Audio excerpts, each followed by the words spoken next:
같이 인사하도록 합시다. 당신을 보니 살맛이 납니다.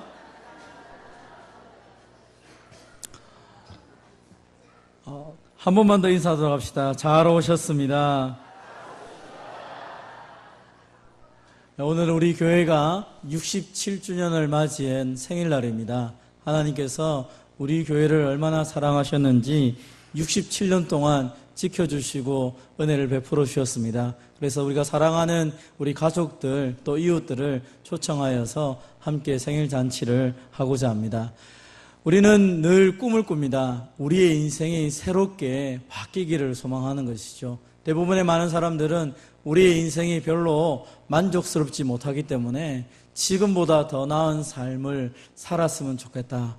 우리의 인생이 한번 역전이 되어서 지금보다 내가 지금까지 살아왔던 이 생애와 비교할 수 없는 새로운 생애를 한번 살아보았으면 좋겠다라고 생각하기도 합니다. 그렇다면 성경이 말하는 인생의 역전은 어떻게 이루어지는지 오늘 본문의 말씀을 가지고 인생 역전이라는 제목으로 함께 말씀을 나누고자 합니다. 한번 따라해 봅시다. 인생 역전. 많은 사람들은 새로운 인생을 가꾸기 위해서 제일 손쉬운 방법으로 로또를 사고자 합니다. 그래서 오늘도 1,000원의 행복. 그래서 내가 작은 돈이지만 되면 엄청난 돈이 내게 들어올 것이고 안 되어도 이거 가지고 또 여러 사람의 복지를 도와줄 수 있으니까 하며 위로하면서 로또를 사곤 합니다. 언젠가는 되겠지. 오늘도 그런 꿈을 가지고 인생을 역전하고 싶은 사람들이 참 많은 것 같습니다. 한 TV 프로그램에서 우리의 인생을 바꾸었던 많은 사람, 인생의 역전을 경험했던 사람들을 조사해서 한번 발표한 적이 있습니다. 다이어트를 잘 해가지고 인생이 바뀐 사람이 있습니다. 몸무게가 100kg가 넘어가고 뚱뚱하던 사람들이 다이어트를 잘해서 몸무게가 날씬해지니까 사람들이 그 사람을 TV에 출연시키기도 하고 사람들에게 보여주기도 합니다. 또 어떤 사람은 사진을 한번 잘 찍힌 그 사진 때문에 그의 인생이 바뀐 사람들도 있습니다. 마윈 회장과 비슷하게 닮았다고 했던 저 소녀는 대학 등록금을 대학을 졸업할 때까지 등록금을 받기도 했습니다. 또는 다른 사람이 했던 그 실수 때문에 갑자기 내가 그 어려운 일들을 잘 대처함을 통하여서 이렇게 또 인생을 바꾼 사람이 있습니다. 올해 미스 유니버시아 대회에서 1등과 2등이 바뀐 순간이 있습니다. 사회자가 인도를 잘못해서 2등 했던 여인을 1등으로 발표한 것입니다. 그럴 때에 이 구타 에레스라는 여인이 자기가 4분 동안 1등이 되었는데 갑자기 잘못되었습니다. 옆에 있는 사람이 1등입니다. 라고 말했을 때 자기가 1등 했을 때 기뻐했던 것보다 더 기뻐하면서 이 1등 한 자매를 축복을 하게 됩니다. 이것이 TV에 방송이 되어서 사람들이 참 저 여인은 괜찮은 여인이다 하면서 TV에도 영화에도 많이 출연하게 되어서 지금은 누가 1등을 했는지 그게 중요한 것이 아니라 이 구타 에레스라는 이 여인이 오히려 등극하면서 많은 사람들에게 자신의 인생을 바꾼 것을 보게 됩니다. 그러나 대부분의 사람들은 좀 더 성실하게 내가 좀 더 열심히 하면 더 나은 내일이 있을 것이다 라고 생각을 합니다. 그래서 많은 사람들이 생각하는 인생 역전은 내가 지금보다 더 열심히 하면 되지 않을까. 이 제임이라는 축구 선수 처음에는 별로 그렇게 유명하지 못했지만 열심히 해서 지금은 수억 불을 달러를 받으면서 열심히 일하는 사람들에게 인기 있는 축구 선수가 된 것을 또 좋아하기도 합니다. 그러나 제 1등은 누구였는가 보니까 은행 터리범으로 있던 이 사람이 지금은 대학 교수가 된 것이 아마 가장 인생 역전이 아닐까 그렇게 표현한 것을 보았습니다. 이 사람은 교도소에서 친구들하고 같이 5만 달러를 털다가 은행에서 털다가 교도소에 들어가게 됩니다. 교도소에 들어가서 이제 무엇을 할까 고민하다가 거기서 법률책을 공부하기 시작합니다. 법률 공부를 하면서 재소자들의 여러 가지 것을 도와주기 시작합니다. 그러다가 마침내 이 사람이 형을 다 마치고 나와서 전액 장학금을 받고 로스쿨에 들어가게 됩니다. 유명한 로펌 회사가 자기를 청빙하지만 그러나 거기 가지 아니하고 이제 그 조지타운의 법대 연구 교수로 됩니다. 이 쇼프호우드라는 사람입니다. 이 사람이 사람들이 볼 때, 야, 어떻게 죄수가 어떻게 저렇게 인생을 바꿀 수 있을까? 열심히 하면 되겠구나. 그것이 우리 인생을 바꾸는 비결이다라고 이야기를 합니다.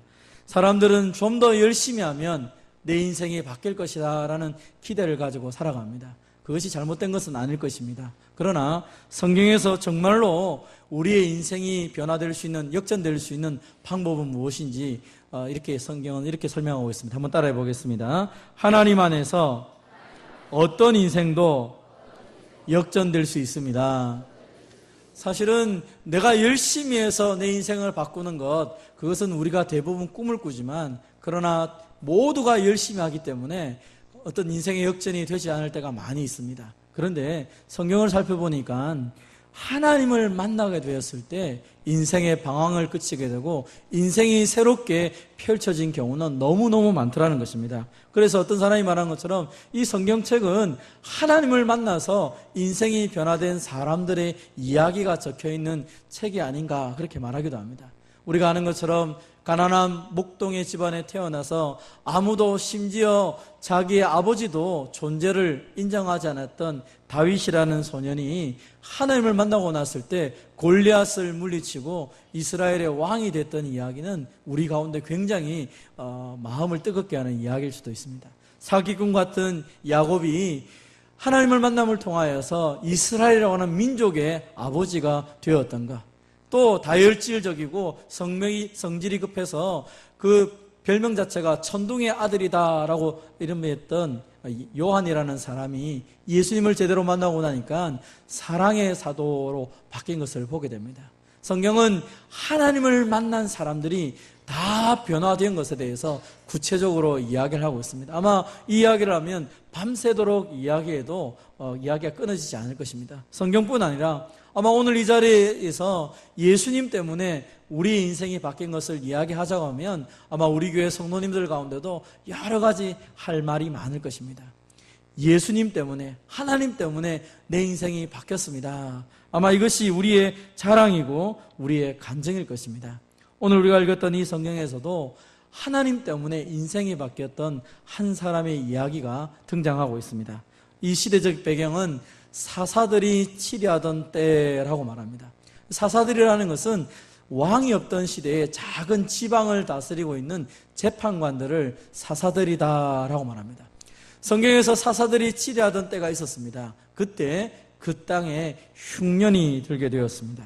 사사들이 치리하였던 때, 다시 말하면 이 시대의 특징을 말하기를 왕이 없었기 때문에 각자 자기 소견에 옳은 대로 살았다는 것입니다. 우리식으로 얘기하자면 내가 하고 싶은 대로 산 것입니다. 우리는 내가 하고 싶은 대로 살면 좋지 않은가 생각을 합니다. 그런데 가만히 생각해 보십시오. 모든 사람들이 자기가 원하는 대로 살아갑니다. 빼앗고 싶으면 빼앗고, 죽이고 싶으면 죽이고, 탈취하고 싶으면 탈취하고, 그러다 보니까 서로를 죽이고 싸우고 엉망진창의 시대가 이 바로 사사시대였다라고 성경은 말하고 있습니다.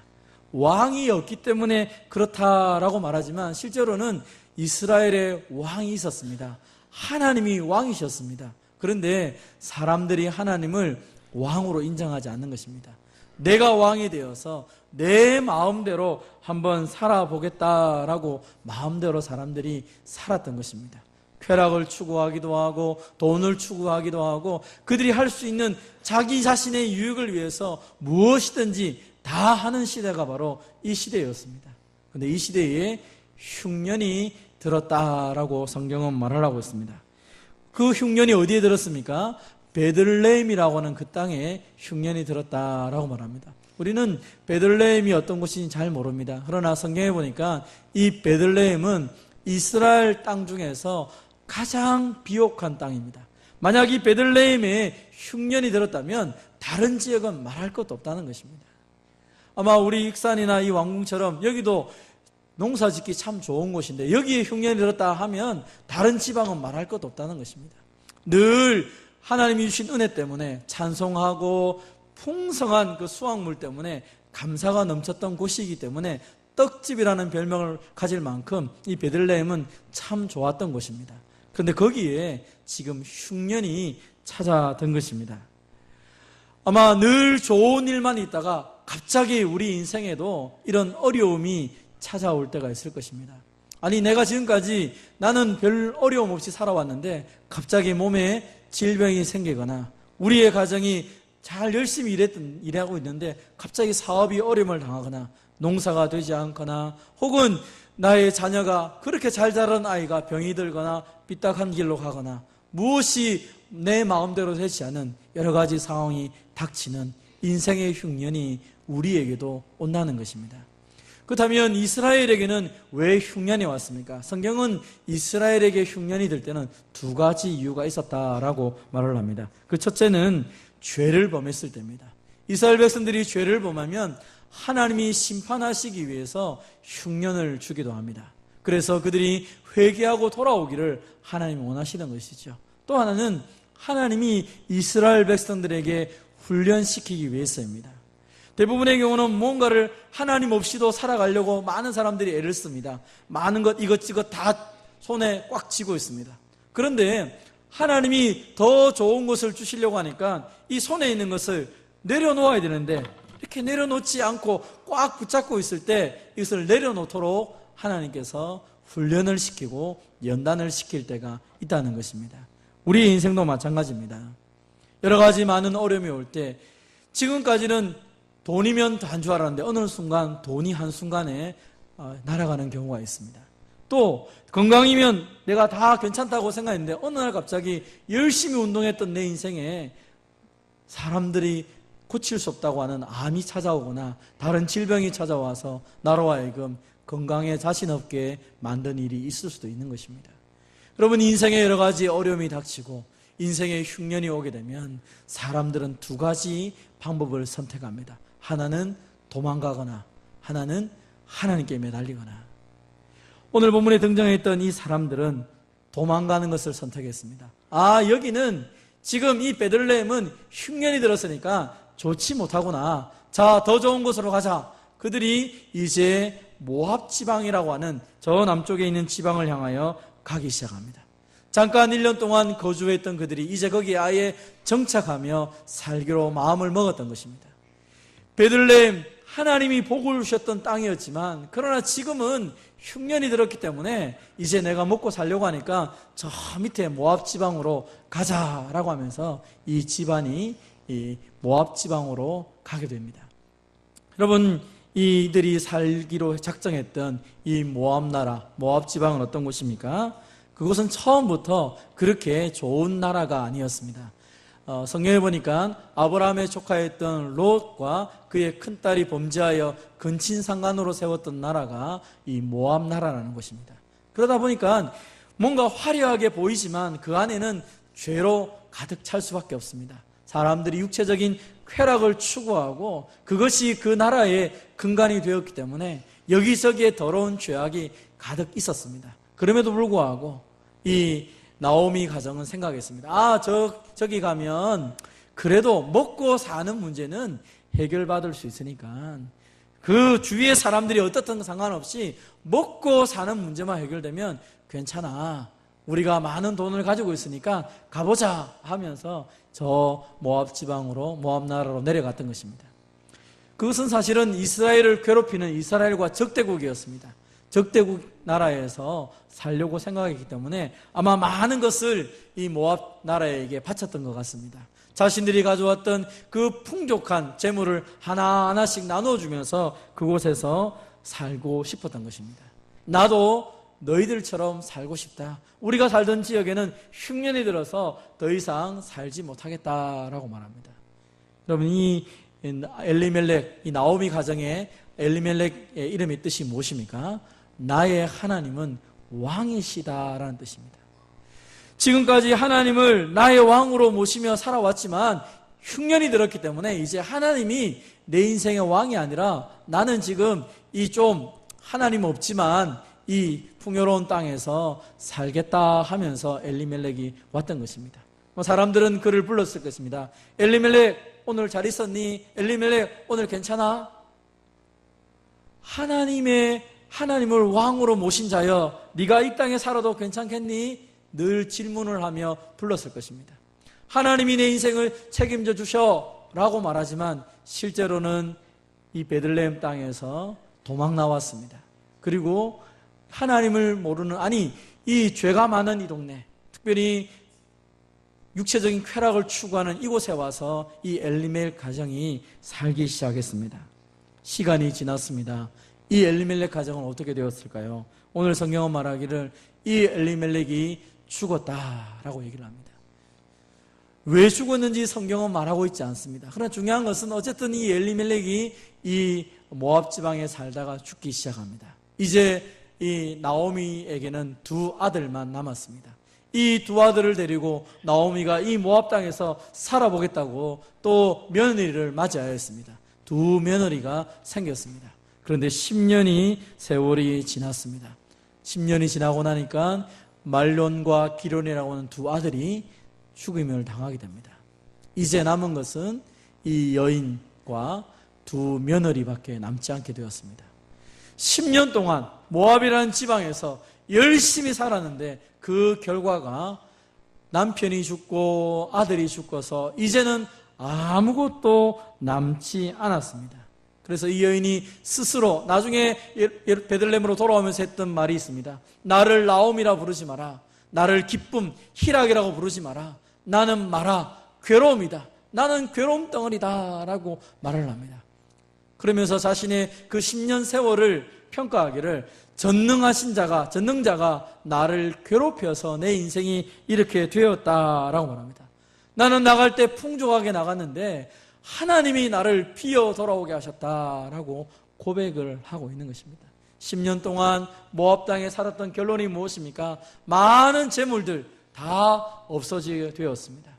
남편도 죽고 두 아들도 죽고 이제 그는 스스로 나는 괴로움 덩어리야. 나는 이제 아무것도 답이 없어 라고 이야기를 하고 있는 것입니다. 하나님께서 왜 이 엘리멜렉 가정, 이 나오미 가정 가운데 이런 고난을 주셨는지 우리는 잘 알지 못합니다. 그러나 중요한 것 중에 하나는 어떤 사람은 무서운 일이 일어나기 전에는 하나님께 귀를 기울이지 않는 그런 습성들이 있습니다. 하나님이 말씀하셔도 큰 고통이 와야 비로소 하나님 내가 보니까 하나님 말씀 듣지 않아서 내가 어려운 일을 당했네요. 하나님 내게 불쌍히 주십시오. 고난이 와야 하나님 앞에 나오는 사람들이 있다는 것입니다. 사랑하는 성도 여러분, 우리가 이 시간 기억할 것이 하나 있습니다. 흉년이 들었다고 해서 다 도망가고 하나님 없어도 나는 살 수 있습니다. 그렇게 도망갔던 결론이 아무것도 없는 망하는 인생으로 끝나버리고 말았습니다. 처음에는 좀 괜찮았던 것 같습니다. 그러나 시간도 돈도 물질도 그의 인생 가운데 남아있는 것이 없는 것처럼 보이기도 한다는 것입니다. 그러나 성경에 보니까 또 한 사람이 등장합니다. 흉년이 되었다고 다 도망가지 않았다는 것입니다. 우리가 이 나오미, 이 엘리멜렉 가정보다 훨씬 이전에 한 사람에 대해서 흉년이 들었을 때 그 한 사람이 했던 태도를 살펴볼 필요가 있습니다. 그것은 이삭입니다. 흉년이 들었습니다. 그래서 이 이삭도 마치 이 모압 땅처럼 좋았던 애굽에 내려가려고 생각을 합니다. 그때 하나님이 이 이삭에게 말했습니다. 애굽으로 내려가지 말고 내가 너에게 지시한 땅에 거주하라 라고 말합니다. 그래서 이 이삭은 애굽 땅으로 내려가지 않고 그 흉년의 기간 동안 그달이라는 땅에 머물게 됩니다. 너무 흉년지어서 사람들은 이제 끝이라고 생각했던 것 같습니다. 근데 이 이삭은 그곳에서 농사를 짓기 시작합니다. 떠나지 아니하고 하나님이 가지 말라고 했으니까 분명히 하나님이 은혜가 주실 것이라고 믿고 거기서 농사를 짓기 시작합니다. 그의 결과가 어떻게 됩니까? 그 땅에 농사를 하였던데 그 해에 100배나 얻었다라고 성경은 말씀을 하고 있습니다. 이유가 무엇입니까? 농사를 잘 지어서 흉년이지만 내가 농사를 잘 지어서 100배나 많은 풍성한 것을 얻었습니까? 성경은 하나님이 복을 주심으로 장대하고 왕성하고 거부가 되었다라고 말합니다. 우리는 생각합니다. 흉년이 들거나 내 인생에 어려움이 오거나 아픔이 있거나 이제는 아무것도 할 수 없어. 심지어 어떤 분은 얘기합니다. 하나님도 이 흉년의 기간 동안에 아무것도 할 수 없어 라고 말합니다. 내 병은 하나님도 고칠 수 없어. 내 인생의 문제는 하나님도 해결할 수 없어 라고 이야기를 합니다.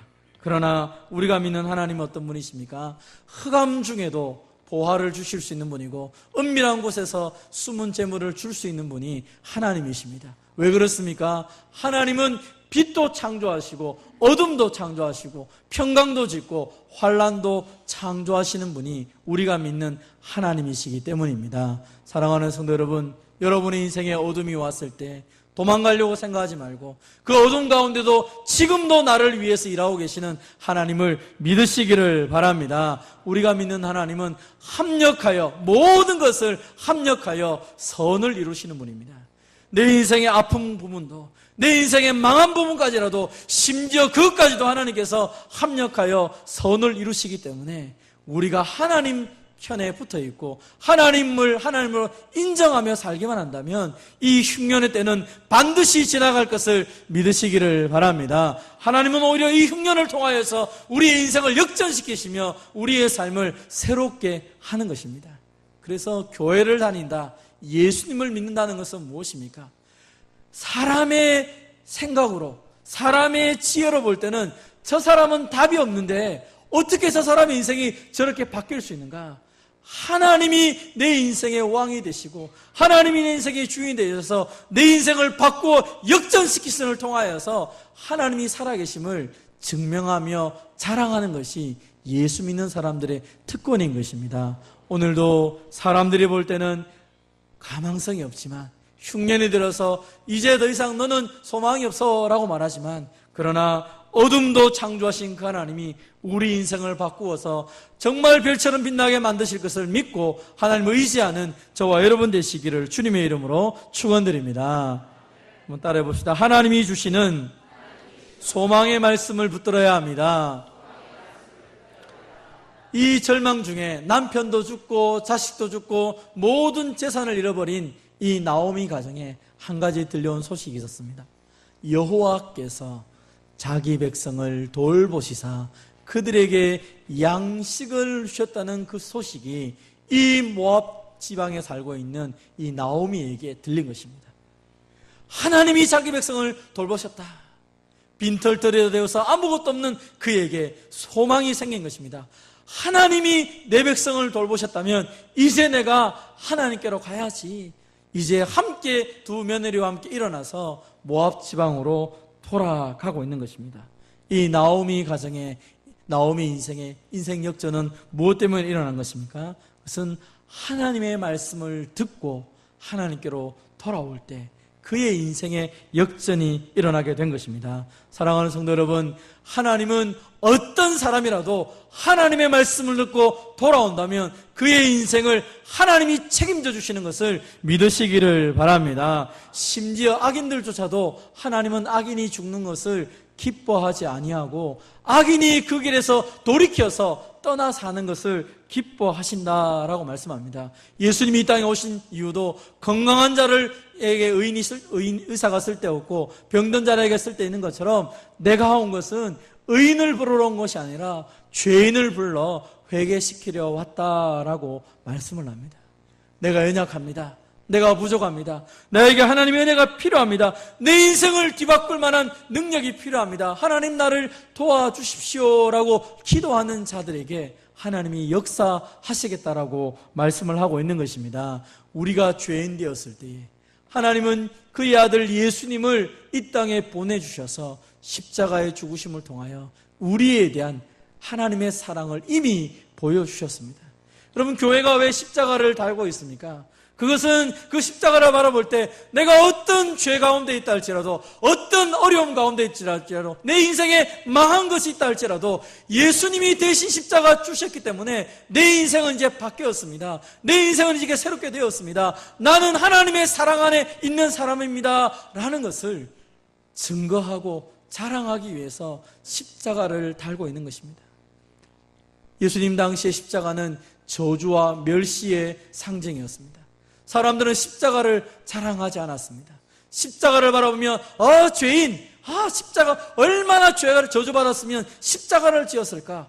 그 저주의 상징이었던 십자가가 예수님이 십자가에 대신 죽으심을 통하여 우리에게 하나님의 사랑의 상징이 되었고 우리의 삶을 새롭게 시작하는 상징이 되었다라고 말하고 있는 것입니다. 하나님 날 사랑하지 않습니다. 하나님 사랑한다면 내게 왜 이런 질병을 주었습니까? 하나님 사랑한다면 내게 왜 이런 망함을 주었습니까? 하나님이 사랑한다면 내 인생이 왜 어렵습니까? 아니야. 하나님 너를 사랑하기 때문에 이미 2000년 전에 너를 위하여서 예수님을 이 땅에 보내주셔서 너의 모든 저주를 끊고 십자가에서 대신 죽어주셔서 십자가를 봐.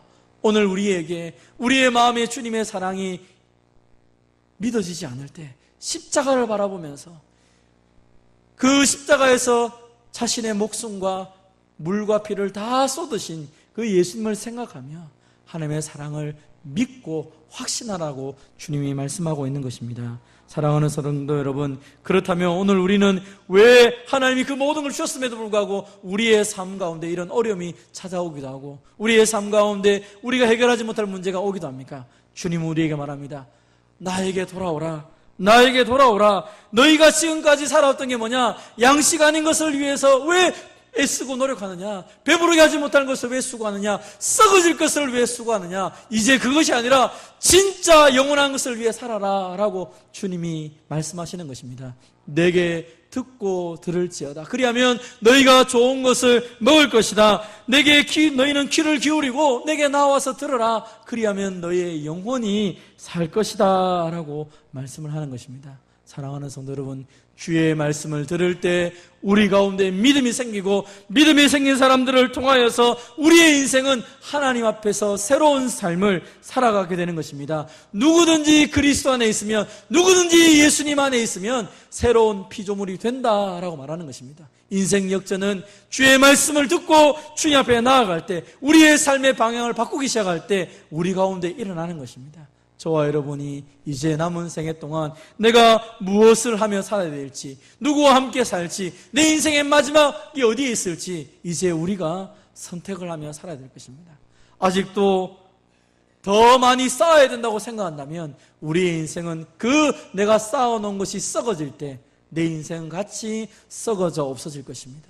그러나 영원하신 하나님의 말씀을 붙잡고 하나님과 함께 살아간다면 우리의 인생은 저 영원한 천국에서 함께 주님과 영생을 누리게 될 것입니다. 오늘 저와 여러분이 이 말씀을 듣고 주님을 향해 달려나가며 주님 앞에서 주님과 더불어 주님이 주시는 인생 역전을 경험하는 저와 여러분 되시기를 주님의 이름으로 축원드립니다.